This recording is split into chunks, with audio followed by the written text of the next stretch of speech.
اللہ کی عبادت کرو اور لوگوں کے ساتھ اچھا برتاؤ کرو۔ اللہ کی عبادت کرو اور اس کے ساتھ کسی کو شریک نہ کرو۔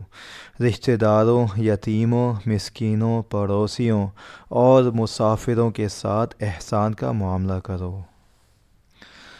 اور اللہ کی عبادت کرو اور اس کے ساتھ کسی کو شریک نہ ٹھہراؤ، اور والدین کے ساتھ اچھا سلوک کرو۔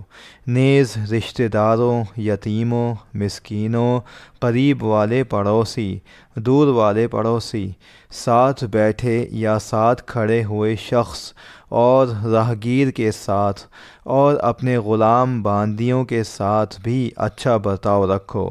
بے شک اللہ کسی اترانے والے شیخی باز کو پسند نہیں کرتا۔